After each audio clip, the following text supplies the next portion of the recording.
So have you ever been to this event before? First time ever here, and I look forward to coming back. How about you, Kevin? Yeah, I've never been to it, but it seems like a great show. And, Yeah. Absolutely. Speaking of shows, let's talk about the show. How's the show going? How's it changed your life? Our heads are spinning. We're blessed. That's the best way I can describe it, man. In a world where I build hot rods and motorcycles and muscle cars, which are considered toys, and in an unstable economy that we've had over the last several years, toys are not important. Thankfully, this television show, Counting Cars, happened for us on history. The show is blowing up. The numbers are insane. The ratings are insane. We're in the middle of our third season right now. We just did all the contracts for the fourth season coming up.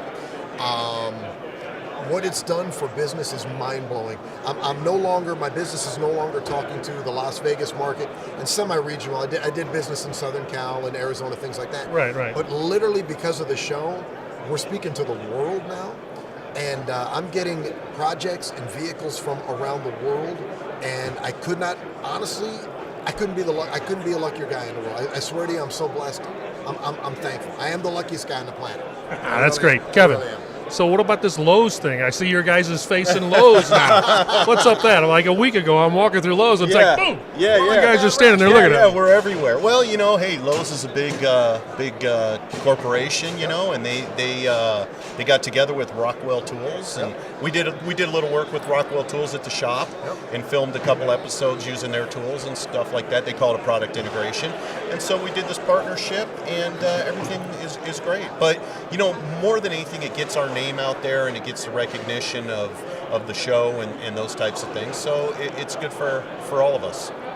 Very good. Now, what about tricking out a big hot rod, a big one I call it an 18-wheel hot rod? I was just talking earlier to Alan here with Fleetline, and I was just talking about how much I love the full custom big semi trucks. The way these guys are doing, slam down with the chrome fenders and the wheels and the extended cabs, and just laid out, and all the interior with all the chrome gauges and the steering. I mean, they're so beautiful. And we were talking about. I remember years and years and years ago, late 70s. You could be traveling the highways, and you would see custom trucks that were being used. I mean, guys, they customized. They took pride in their trucks. They were custom trucks, and they were using them for work. And you'd see them on the road all the time. And it seemed that as time's gone on, that kind of tapered down a little bit and dwindled off a little bit. But there is a resurgence in it now, and you're seeing more and more of the custom full-size semi-trucks. Personally, I love it. I can't say that I'm well versed in it. I would be educating myself, but I would love to do one. Well, you did an ambulance. It had dual wheels in the back. You saw that, Exactly, did you? Exactly. Yeah, I might have saw that episode. I'm a fan. It came out thanks, brother, man. It came out pretty cool. I would love to do a big rig sometime. I think it would be like one of the ultimate projects. Did those people really drive from New York or where the hell it was? Connecticut. They really They did. man. absolutely did. And Were you the one that was on the parking lot and said, Yeah, hey, I wouldn't go have home? took it. Yeah, he says go home. And then he Yeah. goes, wait a minute. These people got money. Yeah. Well, No, was that? No. But here's the crazy thing is the folks that represented themselves, being from Connecticut, all that was true. Yeah. The ambulance was true. Everything. We did a great job on that, but it didn't. They had $100,000 budget, and that's the only reason I said yes to it. And I didn't have the what to tell him, because I was afraid he was going to say, get it out of here. But I'm looking at the money coming in, and so I'm thinking this is a great project. Keeps the guys busy, keeps their families eating. Everything's good. And then we got done with it. Everything was great. And then we were like, okay, and we did it for $72,000.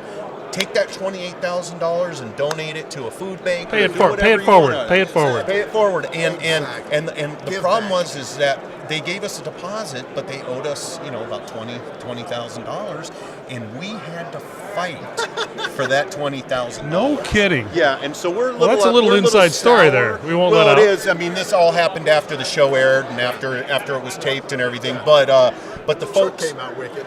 We did finally get paid the balance, but it was a fight, and they came from Connecticut to pick it up, but they didn't bring a check or a credit card to pay for it, and they wanted the keys to drive it home, and they unfortunately they had to rent a car and drive it home. So at some point you were thinking, wow, I'm going to have personally a very expensive truck to drive. I was scared. And Danny's over here going, I know. Dude, Well, did you think about that? Well, see, who's going to buy that? Well, you know, and that's the thing is, you know, you can sell any of the other motorcycles and cars that we've done over the 3 seasons.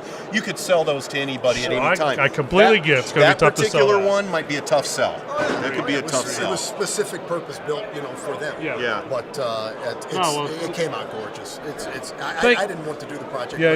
After getting into it, it's bad. It was fun. Well, so unbeknownst to you guys are in the heavy-duty market. You got dual wheels in the shop. Yeah. So you really are. That's a Class 1 vehicle. Absolutely. All right, you see so my flatbed, right? we go with Class 8. That's 18-wheelers. Yeah. I've seen your flatbed. It's a 47 Very cool. Chevy cab over. Very cool. Absolutely. And I just want to thank you guys for coming to the show, and more importantly, thank you guys. You see it. Your heart is great. Amen. Thank you. You see it on the show, and appreciate you. Thank you. Thank you so much. Thank you. HDAW, congratulations on a great show. Y'all better come back next year. Thanks for having us.